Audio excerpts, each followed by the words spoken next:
The Miami Dolphins posted a shutout of the New York Jets in Week 15 to drop their scoring average for the season to just 21 points per game.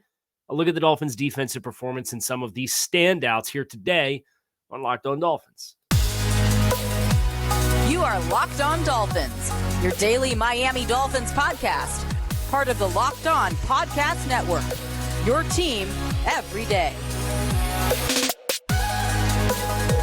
All right, Miami, welcome to another episode of Locked On Dolphins. It's your team every day here on the Locked On Network. I'm your host, Kyle Krabs, a lifelong Miami Dolphins fan, host of Locked On Dolphins, co-host of Locked On NFL Scouting. You can find our shows on YouTube or wherever you listen to your favorite podcast. Tip of the cap to our everydayers, because it is your team every day. We don't just say it, we live it here on the Locked On Network.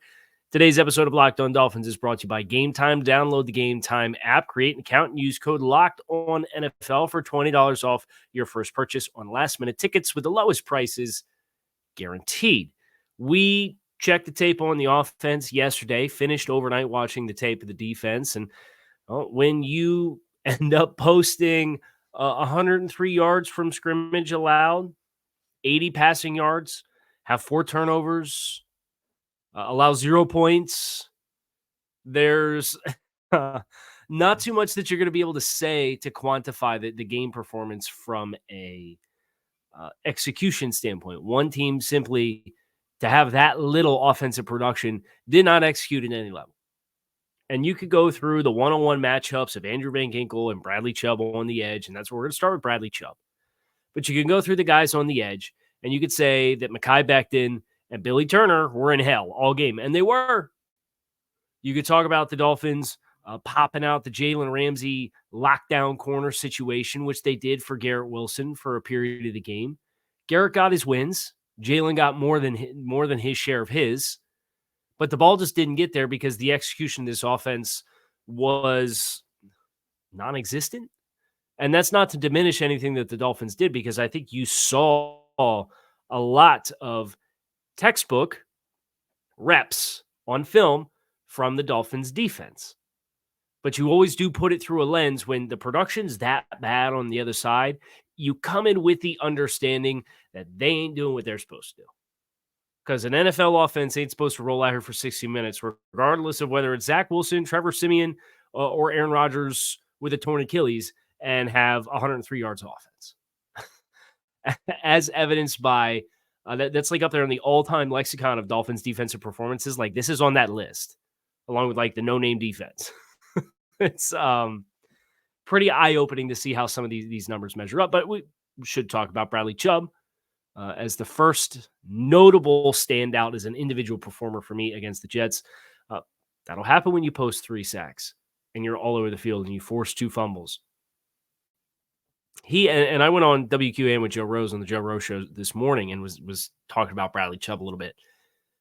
The way that he's moving at this time of year is really kind of the embodiment of why this player was a first-round pick and a top 10 overall pick back in the day when the Broncos made him that kind of draft selection.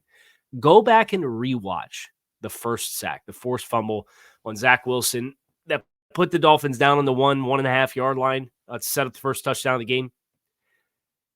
And watch Bradley Chubb. He rushes around the offensive right side. So he's the defensive left end, and that's in itself unique. He largely has spent the vast majority of his time thus far this season on the defensive right side, and he moved around a little bit. He takes his pass rush, and he gets up to kind of the depth of where you would want to turn the corner if the quarterback was going to stand in the pocket and throw the ball with Billy Turner. And then there's an interior exchange where it looks like center Joe Tippmann drops Christian Wilkins, turns him loose for no reason whatsoever. Just completely pushes to a 2-man surface as the third guy there and leaves Christian Wilkins behind. So Christian Wilkins is right up the gut. And Zach Wilson does what Zach Wilson has shown for so much of his time a frequency to do, which is I'm going to bail out of there, and I'm going to try to get outside the pocket and extend the play. Well, Christian Wilkins chases him down. But it's at the point where Bradley Chubb gets to the apex of the turn of the pocket. And Wilson flushes back And the angle is now suddenly there. And watch how he explodes into the finish. Watch how the switch flips. And this 275-pound defensive end so rapidly and so violently finishes that play and dislodges the football. I think it's a great embodiment. You know, Bradley Chubb was this super polarizing player for a lot of Dolphins fans at the trade deadline last year because their other first-round pick in 2023 got stripped away, courtesy of all of the allegations from the Brian Flores suit and the tampering with Tom Brady and Sean Payton and all that stuff, right? You lose a first-round pick. You've still lost an additional draft pick from that this year, a meaningful pick. But then they say, okay, we have to. We still have the one. We're in good shape. It's San Francisco's. And then they traded at the deadline for Bradley Chubb. And Bradley Chubb comes in and has a high ankle sprain. And it's really polarizing for a lot of Dolphins fans because the raw production that is so easy to identify is not necessarily there. Now, I did a whole project that charted, and you could probably go back and find it. It charted the pressure rate for the Dolphins defense with and without Bradley Chubb on the field. It was like 16% increase in pressures in games in which Bradley Chubb was on the field, regardless of whether or not he was finishing the plays, whether he was logging the pressures or somebody else was, and whether or not he was getting sacks. But the Bradley Chubb that you've seen and you're seeing in the middle of December this year is a totally different animal. He's overwhelming Mekhi Becton with finesse. He's overwhelming interior offensive lineman Laken Tomlinson with power as he's stunting and crashing down into a gap. He's overwhelming the quarterback with his ability to accelerate through contact and force a fumble. He bends around the outside edge, and Trevor Siemian kind of double clutches, and he's got that dumb Aaron Rodgers carriage with the ball where it's down here like it's on his belt buckle.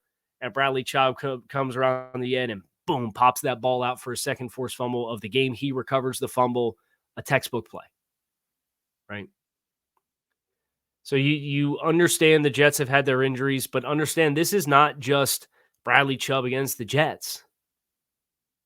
Bradley Chubb is 6th in the NFL in pressures entering Week 16, or 6th in the AFC in pressures entering Week 16, amongst all edge defenders. 6th.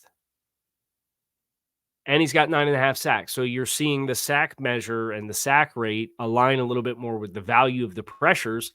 And it's a good embodiment of like process over results as far as how you evaluate any individual talent at any given point in time.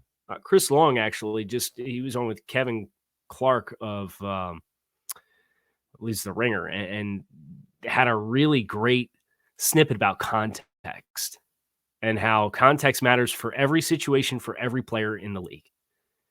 And the context of Bradley Chubb last year and the player you were seeing that was playing through injury versus the player you got right now, he's good enough along with the effort that you're getting from Andrew Van Ginkel, who tore Billy Turner up in this football game. I think it is enough for you to, as well as anyone possibly could, mitigate the loss of Jalen Phillips. And the Dolphins will sorely miss Jalen Phillips, but Bradley Chubb is worth every dime and every bit of that first-round draft pick right now that they sent for him. He is worth it. Go watch him play. And it's not just the Jets. And we'll sit here and we'll talk about the helmet toss and how he got fined and gave the Titans 4 points. Oh, I'm looking forward to Hard Knocks tonight because Mike McDaniel, you can be rest assured, we've seen the 1-minute clip from NFL Films, talked about how everybody lost that game together because, Bradley Chubb throws his helmet on an easily avoidable play on a quarterback scramble that would have set you up for a field goal attempt. They get a first down out of it and they score a touchdown. Bradley Chubb went on the field when they blocked a field goal that also would have won you the game. Later in the game after that exchange, Bradley Chubb wasn't on the field when the offense stalled out at the 45-yard line on the final 2-minute offense situation. So I'm not going to pin the Titans' loss on Bradley Chubb, and instead, in looking at the way he played after that moment and the way he played against the Jets and looking at the entire body of work, this is one of your best football players. Bradley Chubb is one of the best. If I had to put him on the big board He's probably one of the 5 best football players on this team right now.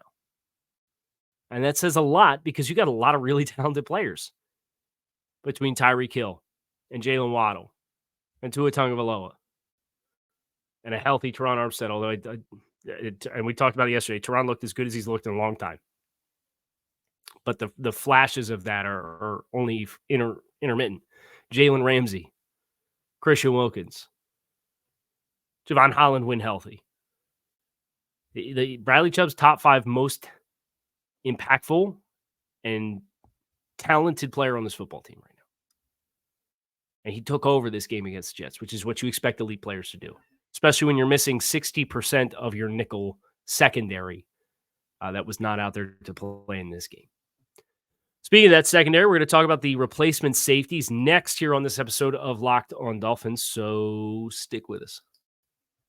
If you're feeling frisky and thinking about going to the Rock on Sunday, Dolphins versus Cowboys, Week 16, Dolphins a chance to clinch a playoff berth with a win.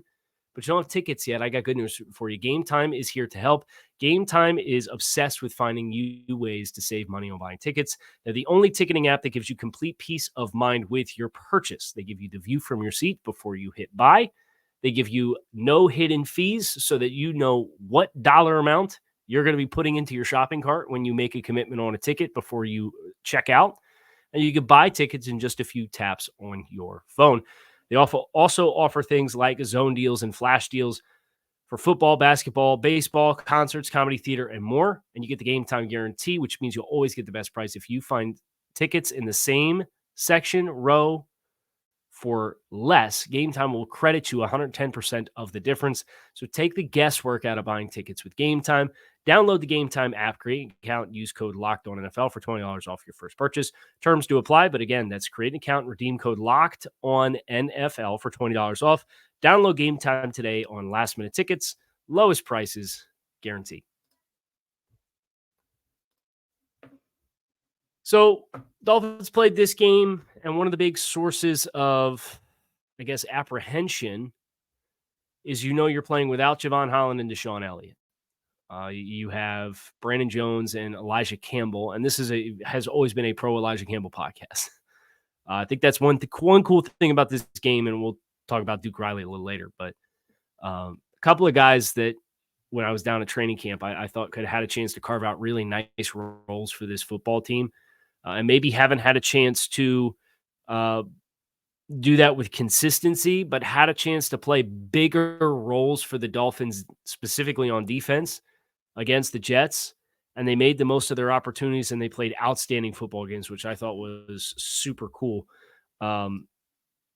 including Elijah Campbell. So you're coming into the game, the secondary has had some communication issues at the end of the game against Tennessee. You had some communication issues against Buffalo earlier in the season. You had some communication issues when you were missing all your corners against Philadelphia on the back end of your defense. You're coming in without Holland and Elliott, and you say, oh boy, we better strap up. This is going to be a ride. And was it always perfect? No. I still think in coverage, Brandon Jones at times is a little late to sense when he needs to steepen his angle. There was one of the few explosive plays that the Jets had was effectively just a slant route that wrapped around the hook curl player, and Brandon Jones was the high safety on that half of the field. And as he sees the ball coming and the throw, he steps down, but the ball hits the receiver in stride, who's then able to outrun and outpace his angle as he's attempting to squeeze the catch point. So like little things like that, I think are still, you acknowledge Brandon's always been better closer to the line of scrimmage instead of being a deep safety. But the irony is he gets 2 interceptions in this game for being a deep safety. The first one was a shot play to Randall Cobb that pressure facilitated the ball to come out early. I think the thing that was most encouraging about it was I think Brandon would have got there either way. Ideally, the ball was left short and inside. Bad place to miss when you got high safety. Brandon goes up, gets the ball. You get an interception. He runs it back to about the 40-yard line. Big stem of momentum for the Dolphins defense. If that ball had been thrown over the outside shoulder and in the bucket on the sideline, and pressure helped hurry the throw, so he acknowledged that's complementary team defense. I still think he would have had enough range to get there and disrupt the pass. The second one was a miscommunication. Receiver breaks off a stem. Simeon has to throw the ball early because I think he got hit every time he dropped back to throw in this football game. And Eli Apple is getting ready to Willie Mays this thing and run underneath of it. And Brandon Jones runs over there and high points the football, which, hey, make sure that if you have a chance to high point the football and secure a turnover, go secure a turnover. It was funny to watch Eli Apple's reaction on the film. He had his hands out like he's running underneath this ball to catch it. And Brandon Jones leaps in front of him and snatches the ball. And Eli just kind of keeps running with his hands out and then just kind of like puts his eyes up to the sky like, why? Right, you got to high point those opportunities on those deep shots down the field. And Brandon Jones did that and secured his second and third career interceptions, which is very cool. Elijah Campbell had a couple really nice plays.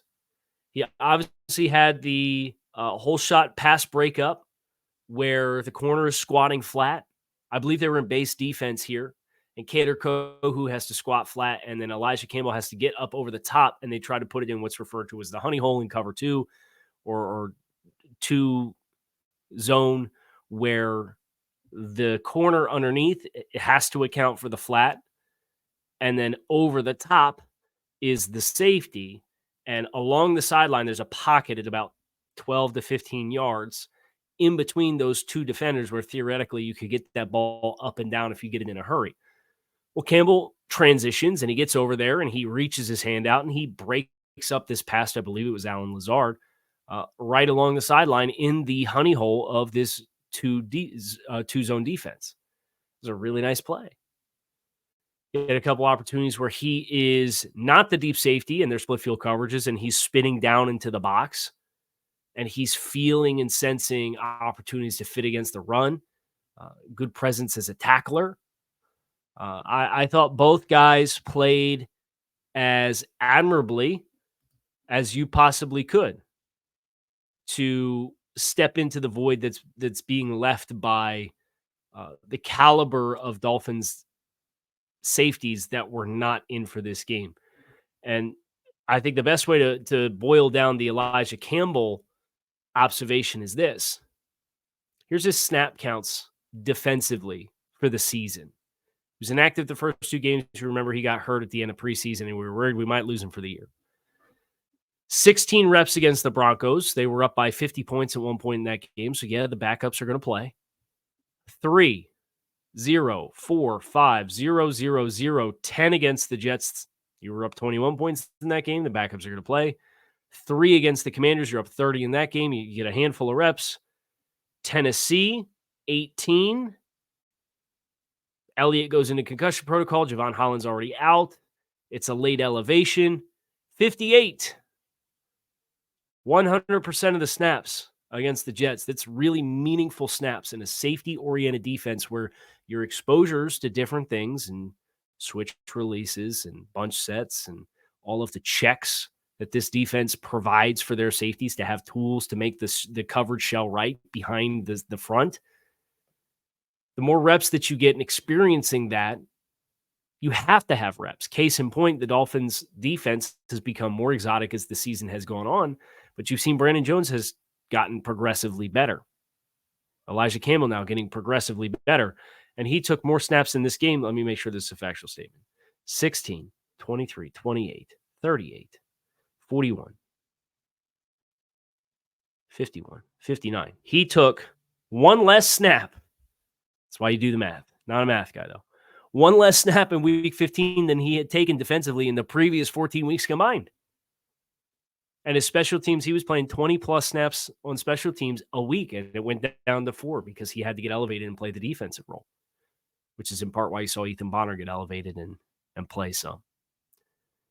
So I thought this was a really promising development for the Dolphins. And yes, you understand Jets couldn't lock anybody up front.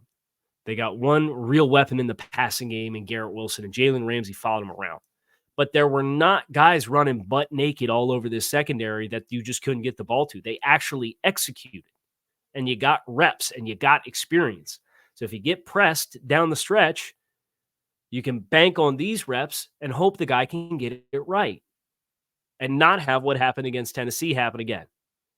And I go back to that 1-minute clip from NFL Films from Mike McDaniel and Hard Knocks after the Tennessee game, talking to the guys in the auditorium saying, let's take 20 minutes to talk about why this game is the best thing that's ever happened to us. And why is that the case? Because we're going to make it so.